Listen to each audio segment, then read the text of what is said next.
Hello dear student, how are you? I hope सब लोग अच्छे होंगे। स्टूडेंट हमारा टॉपिक चल रहा था सिंपल हार्मोनिक मोशन। ठीक है स्टूडेंट, तो हमने सारे फॉर्मूले को क्या किया था, डिराइव कर लिया था और प्रीवियस वीडियो में हमने उसके ग्राफ भी डिस्कस कर लिए थे स्टूडेंट। ठीक है, बट स्टूडेंट आज हम ऐसा कुछ नहीं करेंगे। आज अपन कोई एग्जाम के पर्पज से नहीं पढ़ेंगे।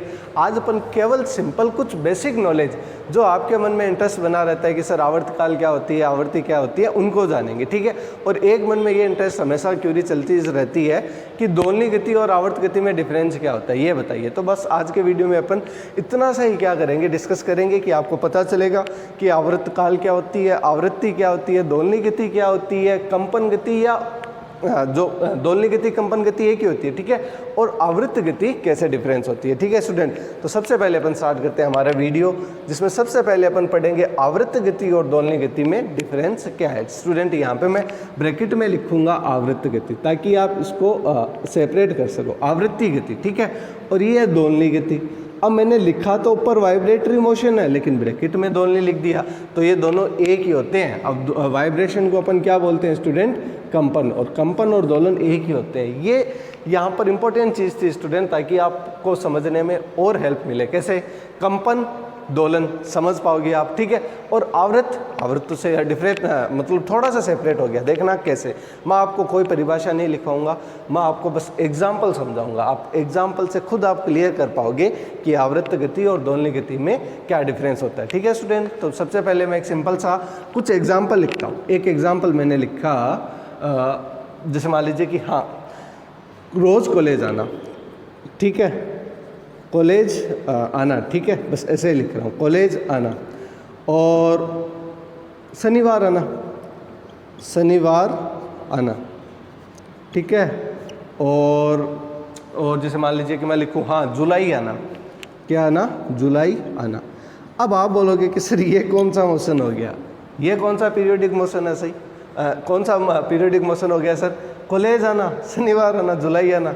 कहीं मतलब सेंस नहीं बन रहा। लेकिन इनको आप ध्यान से एग्जाम्पल देखोगे ना, तो इन सब में एक फिक्स पैटर्न मिलेगा। वो पैटर्न मिलेगा स्टूडेंट टाइम का। क्या मिलेगा? टाइम का। मतलब एक निश्चित समय बाद इन सब की क्या होती है? रिपीटेशन होती है स्टूडेंट। अर्थात क्या होती है? पुनरावृत्ति बोल दो, पुनरावृत्ति बोल दो, या क्या बोल दो, वस्तु अपनी पुनः स्थिति पर आती है, स्थिति पर आती है। फॉर एग्जाम्पल, आपकी कॉलेज स्टार्ट हुई 10 बजे। सबसे पहले फर्स्ट क्लास हुई आपकी फिजिक्स की, या आपकी मैथ्स की होती है ना, शायद मैथ्स की होती है। ठीक है, तो आपकी मैथ्स की क्लास हुई, तो ठीक 24 घंटे बाद उसी दिन आपकी किसकी क्लास होगी? मैथ्स की। दैट मीन्स उसमें एक फिक्स क्या है? टाइम का क्या है? रिपीटेशन है। अर्थात एक ऐसी गति जिसमें कण निश्चित समय अंतराल के बाद अपनी गति को क्या करता है? दोहराता है। दैट मीन्स ये स्टूडेंट कि यदि उसने ये काम 24 घंटे पहले किया है, तो ठीक 24 घंटे बाद वापस उसको क्या करेगा? रिपीट करेगा। फॉर एग्जाम्पल, रात को सोना। जैसे मान लीजिए कि हम 10 बजे सो जाते हैं। ठीक है, तो 10 बजे मतलब अगले दिन रात की फिक्स 10 बजे वापस एक चीज़ रिपीट होगी, जिसको अपन बोलते हैं क्या? सोना, जिसको हमने क्या बोल दिया? स्लीपिंग। ठीक है, समझ पा रहे हो? तो ये क्या होता है? आवृत्त गति। आवृत्त गति का मतलब होता है एक फिक्स टाइम के बाद क्या करना? रिपीट करना। ठीक है, अपनी स्थिति को, अपने मोशन को क्या करना? रिपीट करना। एक एग्जांपल और, अब ये तो एक जस्ट फॉर समझाने के लिए था। ठीक है, आप लेना चाहो तो इसका स्क्रीनशॉट भी रख सकते हो, क्योंकि आपको ये याद दिलाएगा कि सर कहना क्या चाह रहे थे। ठीक है, अब अपन चलते हैं आगे। देखो स्टूडेंट, आओ अब अपन बात करें जो एग्जाम्पल है दोलनी गति के। तो सबसे पहला एग्जाम्पल किसका है? पृथ्वी की गति सूर्य के सापेक्ष। पृथ्वी की गति, पृथ्वी के नहीं, पृथ्वी की गति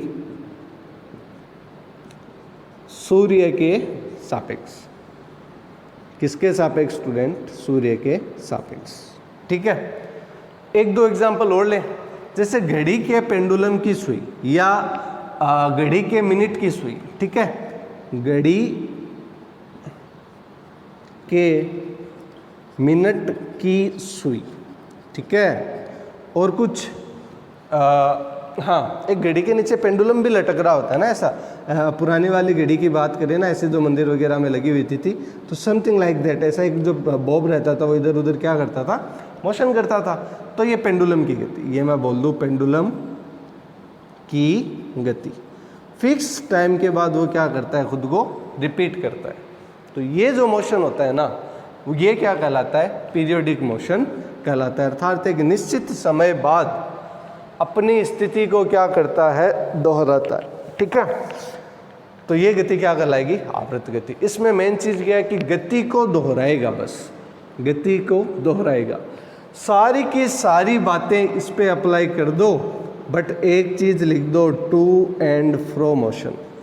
टू एंड फ्रो मोशन आपने 11th में पढ़ा होगा, आपने 11th की क्लास में पढ़ा होगा कि टू एंड फ्रो मोशन क्या होता है।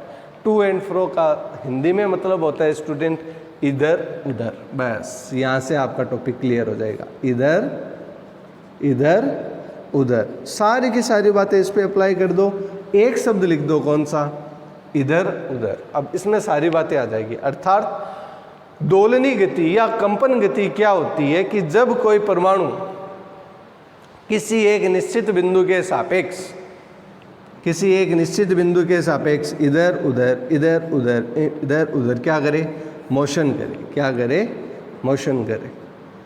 तो ये जो मोशन है क्या कहलाता है, दोलनी या कंपन गति। इसका एक एग्जाम्पल उठाता हूँ, तब आपको और अच्छे से क्लियर होगा।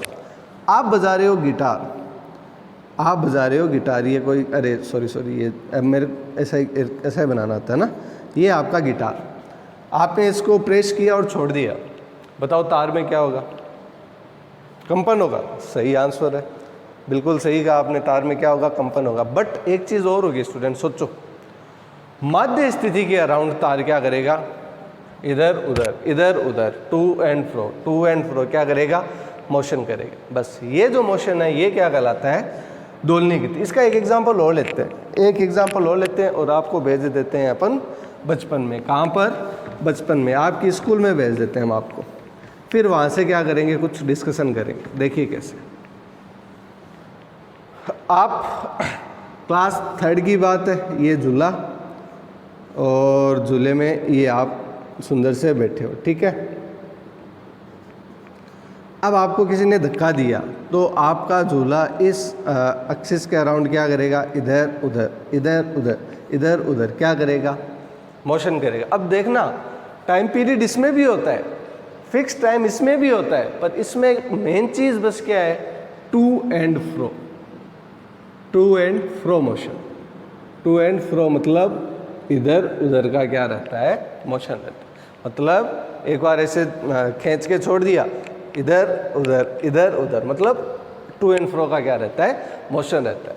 इसको कहते हैं अपन कंपन गति, या अपन कहते हैं दोलनी गति। इसका एक एग्जांपल और बताता हूँ मैं आपको, फिर आपको और अच्छे से क्लियर होगा। आपने अपनी पेन की क्या निकाल ली, स्प्रिंग निकाली, उसमें अपने रबड़ को बांधकर थोड़ा सा मतलब खींचकर छोड़ दिया, थोड़ा सा खींचकर छोड़ दिया। अब ये रबड़ क्या करेगा बताओ, माध्य स्थिति के अराउंड इधर उधर क्या करेगा, कंपन करेगा, ऑक्जिलेशन करेगा। तो इस मोशन को ही अपन ऑक्जिलेटरी मोशन या वाइब्रेटरी मोशन या कंपन गति बोलते हैं स्टूडेंट। आई होप अब समझ में आया होगा आपको। ठीक है, ये हुई हमारी केवल और केवल हमने सेपरेट किया है स्टूडेंट, किसको, आवृत्त गति और कंपन गति को। अब अपन थोड़ी कुछ इंटरेस्टिंग बातें करते हैं इस पर कि माध्य स्थिति क्या होती है या संतुलन स्थिति क्या होती है, विस्थापन क्या होता है, आवृत्त काल क्या होता है, आवृत्ति क्या होती है, और यदि ये सर ये ऐसा है ना, इसमें जो रिपीटेशन हो रहा है तो पुनरावृत्ति तो होगी। तो ऐसे कौन से फंक्शन है जो खुद को क्या करते हो, विथ रिस्पेक्ट टू टाइम क्या करते हो, रिपीट करते हो। तो इन सब के बारे में अपन क्या लेंगे, एक अपन बेसिक इंट्रो लेंगे, जिससे आपका बेसिक क्या होगा और मजबूत होगा और आप ट्यूशन को अच्छे से कर पाओगे। ठीक है स्टूडेंट, तो देखिए आइए अब अपन लेते हैं एक बेसिक एग्जाम्पल और दोलनी गति का सिंपल हार्मोनिक मोशन। ठीक है, अब इसमें परिभाषा लिखाने की ज़रूरत नहीं है, परिभाषा को प्रीवियस वीडियो में काफ़ी बार अपन क्या कर चुके हैं, डिस्कस कर चुके हैं। बट एक जो फर्स्ट ईयर के अकॉर्डिंग एक बात इंपॉर्टेंट होती है वो यहाँ पे ज़रूर बताऊँगा मैं, कि एक कटोरा लेते हैं। अब कटोरा क्यों लिया सर? उसमें एक कंचा रखते हैं, उसको थोड़ा सा ऊपर डिस्प्लेस करके अपन क्या करते हैं, छोड़ते हैं। तो कटोरे में जो कंचा रहेगा उसका मोशन क्या रहेगा, इधर उधर इधर उधर इधर उधर, अर्थात मीन पोजीशन माध्य स्थिति के अराउंड क्या करेगा, इधर उधर टू एंड फ्रो क्या करेगा, मोशन करेगा। बट ये बस एक प्रकार का क्या है, कूप है। तो इसको अपन क्या बोल दें कि जब कोई कण, समझना, परवलयिक विभव कूप में क्या करता हो, दोलन करता हो, दोलन करता हो, ठीक है, तो वह गति क्या कहलाएगी, सिंपल हार्मोनिक मोशन कहलाएगी। अब देखिए स्टूडेंट, 11th में अपन हो तो ये बात लिख दे टू एंड फ्रो वाली, ठीक है, बट अपन फर्स्ट ईयर में, तो फर्स्ट ईयर में अपन ऐसे नहीं लिख सकते, तो कुछ आइडियल या कुछ टर्म्स ऐसे यूज़ करनी पड़ती है अपन को ताकि वो फर्स्ट ईयर का लगे, ठीक है, वरना टू एंड फ्रो भी लिख दो तो कोई फ़र्क थोड़ी ना पड़ता है।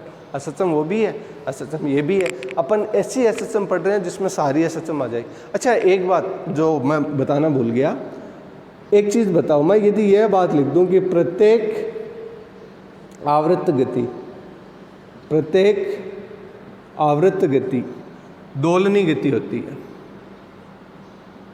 प्रत्येक आवर्त गति दोलनी गति होती है। आज आपको ये समझ में आएगा, लेकिन मैंने काफ़ी वीडियो में पहले बोला भी है, बट उस टाइम वो कंडीशन थी स्टूडेंट, वहाँ पे मेरे को ऐसा पढ़ाना ज़रूरी था क्योंकि सिलेबस भी तो करवाना है, सिलेबस को माइंड में रखते हुए अपन पढ़ रहे हैं, ठीक है। आज जो मैं करवा रहा हूँ वो आपको बस एक एडवांस या थोड़ा सा मैं कह दूँ कि एक्स्ट्रा एक वीडियो है जो आपके बेसिक को क्या करेगा, मजबूत करेगा, ठीक है स्टूडेंट। तो देखिए इसमें मैं लिख रहा हूँ, वापस वहीं पे चलते हैं ना अपन, प्रत्येक आवर्त गति दोलनी गति होती है, जबकि प्रत्येक दोलनी गति, जबकि प्रत्येक दोलनी गति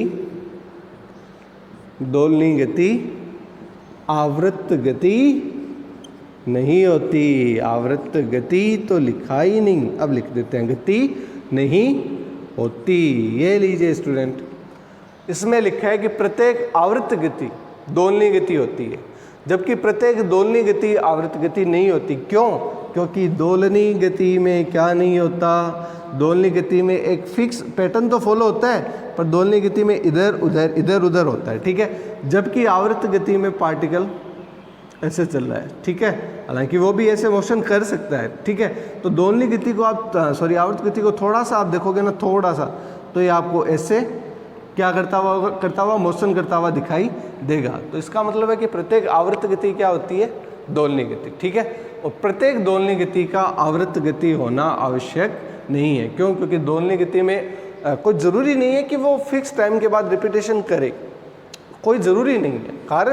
कारण ये है कि स्प्रिंग है ना, स्प्रिंग को आप खींच के छोड़ो तो पहला जो मोशन होता है फिर धीरे धीरे मोशन कम होने लगता है और लास्ट में रुक जाता है। जबकि पृथ्वी में ऐसा नहीं है, पृथ्वी सूर्य के चारों ओर फिक्स पैटर्न में चक्कर लगा रही है, तो वो लगाती रहेगी, उसका टी कभी चेंज नहीं होगा। कुछ ऐसी छोटी छोटी बातें हैं, इसलिए ये बात बोली जाती है कि प्रत्येक आवर्त गति दोलनी गति होती है।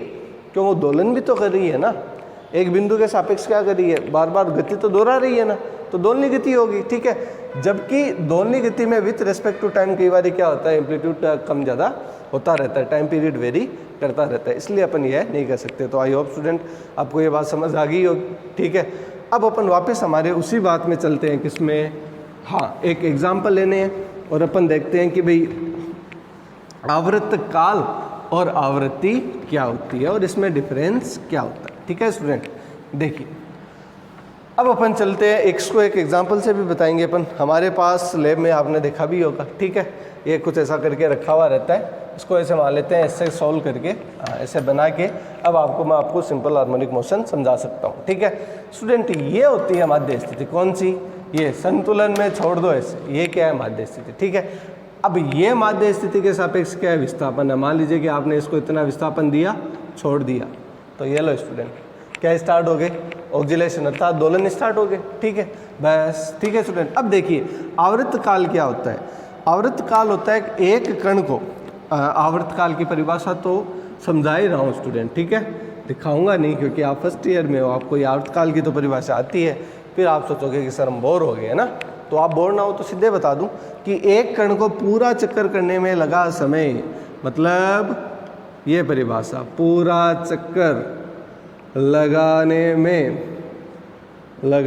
में लगा समय क्या कहलाता है? Capital T. राइटिंग बहुत ख़राब है स्टूडेंट, आपको समझना होगा क्योंकि अपन को विद इन टाइमिंग वीडियो बनाना है। देखो 15 मिनट से ऊपर बनना है ना, तो आपको आवर्तकाल और आवर्ती तो समझा देते हैं आज, बाकी अपन नेक्स्ट वीडियो में क्या करेंगे इस पर कंप्लीट डिस्कशन करेंगे, ठीक है। तो देखिए पूरा चक्कर लगाने में लगा समय टी क्या कहलाता है? आवर्तकाल जिसकी वीमा सेकंड, किसमें? सेकंड में, क्योंकि समय का मात्रक सेकंड। एमकेएस पद्धति की बात करें तो यहाँ पे टाइम का जो मात्रक रहता है वो क्या रहता है? समय, सेकंड रहता है, ठीक है। अब अपन चलते हैं थोड़ा सा आगे, थोड़ा सा अपन करते हैं बात, इसको मैं पहले समझाता हूँ आपको। देखना स्टूडेंट, आपने कुछ ऐसे करके से बॉब लटका रखा था, ठीक है, फिर आपने इसको यहाँ तक खींच के छोड़ा। तो स्टूडेंट जैसे ही आप खींच के छोड़ते हो तो यहाँ से पार्टिकल शुरू हुआ जाएगा इधर, वापस यहाँ से शुरू होएगा आएगा इधर। मतलब एक चक्कर पूरा कब होगा? जब वो ए से बी से सी, वापस सी से बी और सी से ए आए, तब ये एक पूरा चक्कर माना जाता है। और इसी को ये अपन क्या बोलते हैं? दोलन। एक दोलन, इसी को अपन क्या बोलते हैं? दोलन, एक कंप्लीट दोलन। देखना कैसे, प्रैक्टिकली समझाता हूँ। जैसे मान लीजिए कि आपने इसको ऐसे पकड़ा और ऐसे रखा, ठीक है। अब आपने इसको ऐसे डिस्प्लेस ऐसे किया, ये देखो यहाँ पे जो वापस तो नहीं पहुँच रहा क्योंकि ग्रेविटी वगैरह इफेक्ट करती है, वापस यहाँ पे जो पहुँचता है ना, तो वो टाइम क्या कहलाता है? आवर्तकाल कहलाता है, और जिसका मात्रक सेकंड होता है। समझ गए आप, ठीक है। अब क्या होता है कि मैं यह लिखूँ कि एक चक्कर को पूरा करने में लगा समय, देखना, एक चक्कर को पूरा करने में लगा समय, ठीक है। मैं यह कह दूं कि टी सेकंड लगते हैं। कितने स्टूडेंट? टी सेकंड, ठीक है। तो एक सेकंड में, समझना, एक सेकंड में कितने चक्कर होंगे? तो एक सेकंड में होंगे, टी का क्या लगा दो? भाग, तो 1/t सेकंड, मतलब एक सेकंड में चक्कर की संख्या, एक सेकंड में चक्करों की संख्या। ये लो स्टूडेंट, अब आपको समझ आ गया कि सर कहाँ पे बात कर रहे हैं, सर क्या चीज़ समझाना चाह रहे हैं, ठीक है। सर आपको कौन सा कॉन्सेप्ट को मतलब कैच करवाना चाह रहे हैं। तो ये क्या बन जाएगी स्टूडेंट? ये बन जाएगी प्यारे बच्चों आवृत्ति। क्या बन जाएगी? आवृत्ति, जिसका मात्रक क्या होता है? हर्ट्ज। जिसका मात्रक क्या होता है? हर्ट्ज। अर्थात एक सेकंड में दोलनों या कंपनों की संख्या, ये क्या कहलाती है? आवृत्ति, ठीक है। अब मैं एक बात करूं, आपको कुछ ऐसे ऐसे बताऊं कि ये क्या हो गया? कंप्लीट दोलन हो गया। तो एक सेकंड, मान लीजिए कि एक सेकंड में इतने दोलन हुए, ये इतने, ठीक है। एक तो ये एक सेकंड में दोलन बता रहा हूँ, और किसी का एक सेकंड में ये है दोलन, ये, ठीक है। तो बताओ स्टूडेंट, किसकी फ्रीक्वेंसी ज़्यादा है? इसकी ज़्यादा है ना। क्यों? क्योंकि ये एक सेकंड में क्या कर रहा है? दोलन को, वाइब्रेशन को, कंपन को बहुत ज़्यादा कर रहा है। तो ये क्या कहलाता है स्टूडेंट? आपका टी सेकंड में, एक सेकंड में क्या कहलाएगा? दोलन। क्या बन जाएगा? आवृत्ति। आवृत्ति किसका व्युत्क्रम होती है? आवर्तकाल का। बहुत इंपॉर्टेंट चीज़ है स्टूडेंट, यहाँ से न्यूमेरिकल बन जाते हैं कई बार, हालांकि फर्स्ट ईयर में तो नहीं बना था, बट हाँ इसको अपन फर्स्ट ईयर में नहीं बनाता, 11th-12th में ये बन जाता है कई बार, ठीक है। और आवृत्ति को अपन स्मॉल एन से क्या करते हैं? डिनोट करते हैं। मात्रक क्या होता है स्टूडेंट? हर्ट्ज। बस ये हो गया आवृत्ति का मात्रक। स्टूडेंट बहुत कुछ बातें अभी भी बताने लायक है, पहली बात। दूसरी बात स्टूडेंट, यहाँ पे मेरी राइटिंग ज़रूर ख़राब है, क्योंकि मेरी राइटिंग ख़राब ही है, ठीक है। मैं अच्छा लिखने की कोशिश करता हूँ पर मैं नहीं लिख पाता। जैसे सिंपल हार्मोनिक मोशन ये लिखने में भी मेरे को क्या लग गया था? टाइम लग गया था, ठीक है। तो कोई एक नहीं है कि अपन मैं अच्छी राइटिंग में लिखूँ, मेरे से राइटिंग अच्छी नहीं लिखी जाएगी। बाकी आपको इस वीडियो में कोई भी क्यूरीज, कोई भी डाउट्स, और ऐसे कुछ वीडियो में ऐसे कुछ और वीडियो आपको चाहिए तो आप मेरे को मैसेज करके बता देना। आप सब लोग हमसे ग्रुप पे जुड़े हुए हो, रेशमा है, सबीना है, ठीक है, बहुत सारी बच्ची हैं जो जुड़ी हुई है, ठीक है। पूरा SMDT का ग्रुप जुड़ा हुआ है। आपको यदि कोई भी बेसिक टॉपिक में प्रॉब्लम हो 11th के 12th के, तो आप जस्ट मेरे को मैसेज करके कि सर ऐसे वीडियो बनाओ जिससे हमारे बेसिक कंप्लीट हो सके, ठीक है। स्टूडेंट आगे बढ़ना है, कंप्लीट सीखना है आपको, रटना नहीं है। अपन कॉलेज एजुकेशन का मतलब होता है चीज़ों को सीखे, अप्लाई करके देखें, ठीक है। 11th-12th अलग बात है। अब अपन को क्या करना है? बहुत ध्यान से और समझते हुए क्या करनी है, तैयारी करनी है। तो ऐसे कुछ और वीडियो यदि आपको चाहिए तो आप या तो कमेंट सेशन में आप कमेंट करके बता देना, ठीक है। यदि आप कमेंट नहीं करो तो आप मेरे को जैसे हर रोज़ जैसे आप करते हो सिंपल मैसेज में पूछ लेना। आई होप ये आपको वीडियो समझ आया होगा स्टूडेंट। मिलते हैं अपन नेक्स्ट वीडियो में SMDT ग्रुप में। तब तक के लिए आपका धन्यवाद। अपना ध्यान रखिए, घर पे रहिए, सेफ रहिए। Thanks student.